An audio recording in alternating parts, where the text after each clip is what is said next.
I love to lead groups in conversation, and that may consist of supplying a topic and even supplying some questions just to get started. Um, and then it's kind of like somebody driving a team of horses. The reins are very loose in my hands.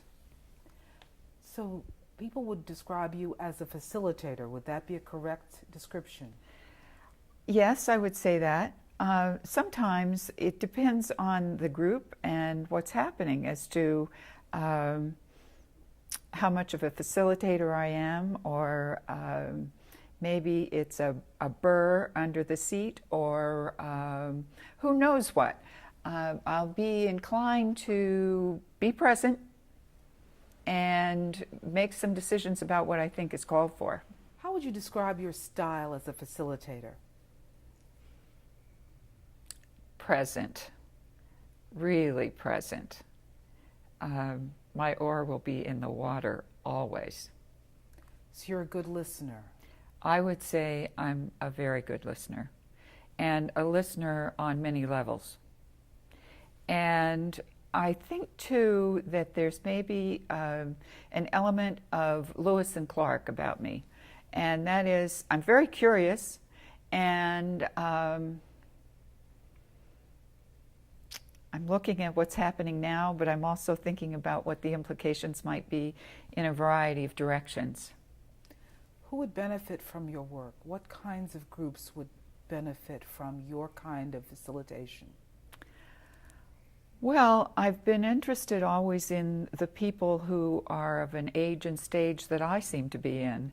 I consider myself to be very much a teacher and a learner, and it seems that those things that I'm curious about, or those things that I'm trying to work out, it seems that people who are also interested in those same kinds of issues or challenges or possibilities will enjoy working with me. Now, you have varied interests, but since you bring up the stage of life, what are some examples of questions that you have to deal with? Well, I don't know that this is so much a question, but I'm aware of changes and shifts that are happening in me. And I recognize that there was a former self who was very goal-oriented, and today I'm really not goal-oriented. I like to show up and be aware of what the possibilities are. And if there's something that appeals to me and I want to go with that, I do. And so it's that sort of thing. And I think that it's continuing to discover those things that I thought were so, that are no longer so, that have enormous implications for my behavior and possibly the behavior of other people with whom I'd be working. So you care a great deal about authenticity, is that correct? I do. I also care a lot about people's passions and their potential. And this has been in the works for a very, very long time. Early on in my career, I worked with gifted and talented children. And the idea was that all children have gifts and talents, and they'll be gifted in different ways and to different degrees. That it was our responsibility as educators to design the settings that might make it possible for them and their parents to discover where the special capabilities might lie.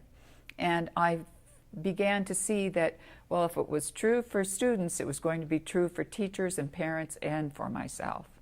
So I think this whole notion of what is your potential, what are your passions, that's very, very important. And then one of the things that's been very exciting to me, and it's of the nature of what we're talking about anyway, and that is how things can continue to develop and you find out that, oh, well, maybe it's something else. There's a book out right now that's suggesting that it's our first 10,000 hours of practice that determine whether or not we're going to be a golfer like Tiger Woods or a composer like Mozart.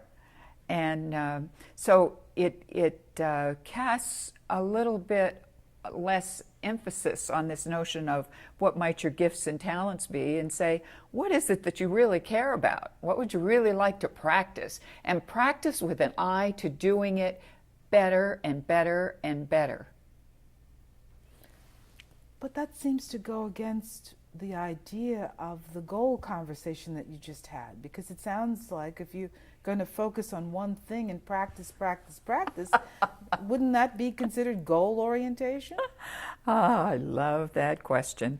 For instance, right now, and for several years, I've been studying ikebana, and it's Japanese flower arranging, and the special school that I've studied in is sugetsu, and that's a practice that I have. And I suspect that I will practice for my whole life. And that has nothing to do with goal.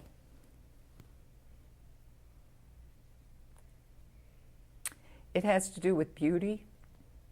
It has to do with bringing what is inner out.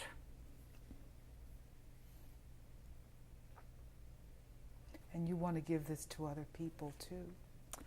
I would love for other people to experience this and know the joy of it, and the peace, and the fulfillment.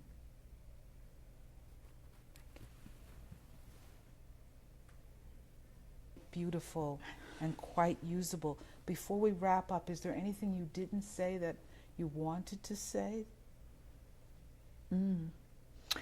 Maybe thank you. Oh, that's fine. No, thank you is a prayer. Okay, let's record. Thank you is a prayer, and I'm convinced that it's prayer enough.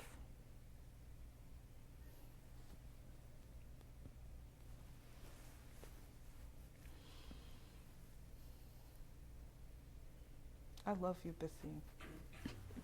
Thank you.